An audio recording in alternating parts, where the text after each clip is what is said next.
They've imposed tariffs on penguins. They haven't imposed tariffs on Russia. If it's robots doing these jobs, then what's the point? The number is not zero, what we do with Russia. The number is zero on the island with the penguins. We've got another CNN panel to hop into as MAGA is continuing their sad, desperate attempts to do damage control for the disaster that the second Trump administration has been. So leave us a like on the video if you can. It helps us out a ton. We really appreciate it. And let's hop into the debate. The policy is bad, and the math they based it on, according to mathematicians who have looked at the formula that they printed out on a big poster and put out, is wrong. They've imposed tariffs on penguins. They haven't imposed tariffs on Russia. I mean, it has made absolutely no sense. And when you hear people who love Donald Trump, supported Donald Trump, gave him money, people like Ken Langone, Home Depot, people like Bill Ackman, people who have gone, gotten into fights for months. Can we correct the Russian thing? Because Scott, we're not trading with Russia. They have sanctions. We do $3.5 billion. We have sanctions on Russia. Yeah, but I know North Korea. The number is not zero, what we do with Russia.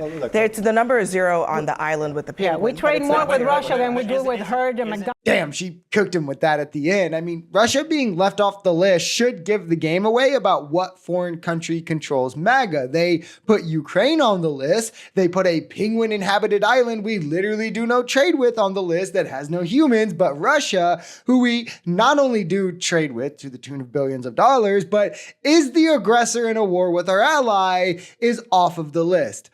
Well, that kind of begs the question as to why. I mean, it really comes down to bad policy, bad optics of policy. For all the talk of Biden's incompetent DEI cabinet, what is the comparable action to crashing the market, to leaking classified battle plans, to tariffing a country of penguins that we don't trade with, but not Russia, to making up fake tariff numbers with some magical equation that they figured out and that you didn't want them to figure out. I mean, there literally isn't a comparable action. When Trump realizes, he then backs down because, okay, this backlash for these tariffs it's not worth it, so let's pause them for 90 days. And then the markets instantly respond, only reinforcing that the tariffs are what is causing the decline. It's just terrible policy all around. Now the Republican Party is more multiracial and working class compared to years before. And when you look at it from the perspective of people in the Rust Belt, what have they seen since the early 90s as a result of free trade? 5 million jobs over 2 decades eliminated. 90 good paying manufacturing jobs, by the way.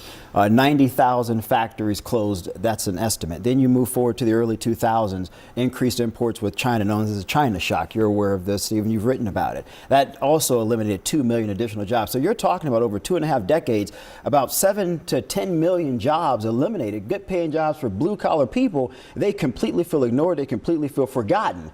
And so Donald Trump focusing on trying to... Okay, this is the usual Republican talking point about NAFTA and how it's killed manufacturing, only it's completely false. Like most Republican talking points, manufacturing in America was on a steep decline long before NAFTA, and it probably has more to do with the fact that Republican presidents spend most of their capital, their political capital and time trying to push through rich guy tax cuts rather than infrastructure investment, which is what actually stems and creates manufacturing, which is why we saw such a manufacturing boom under Biden compared to the recession that Trump sent us into with manufacturing in his first term from his first dumb tariffs that he's now trying to do even more recklessly, only to keep getting cold feet and pulling them back. If it's robots doing these jobs, then what's the point? Abby, chip manufacturing, you got to bring some of that back to the United States. I know, I get that. We're not at a place where machines can repair themselves when they're damaged. You need to have a skilled workforce being able to take care of those things. But do you understand my point,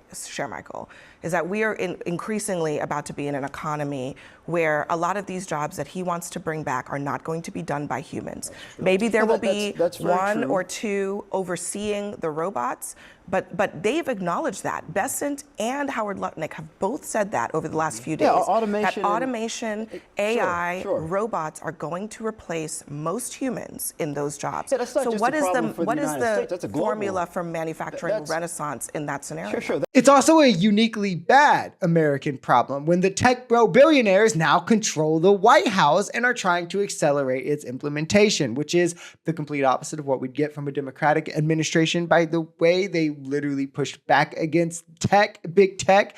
Big tech is MAGA. And just, it's another reason why we need to build up the strength of unions to fight back against capital. Capital will allow and push for things like automation, AI taking over human jobs, right? While unions will push for you to keep your jobs. But the point here really stands. These jobs are like sock sewing, textile jobs, menial, low-paying factory work, which is one, why these other countries do it instead of us right now. And if they came here, the wages are going to be subpar compared to the averages. The work is not going to be innovative like we would want with our industries. And within years, they're going to be replaced by robots. So where is the manufacturing renaissance and all of that? Biden invested in chip manufacturing and clean energy manufacturing, and we saw a manufacturing boom because of it. If Trump wanted to create jobs, he could do so without crashing the stock market. If he wanted to focus on Wall Street, he could do so without crashing the stock market. Biden did both. He would just work on ironing out infrastructure bills rather than rich guy tax cuts. But we know where his priorities are.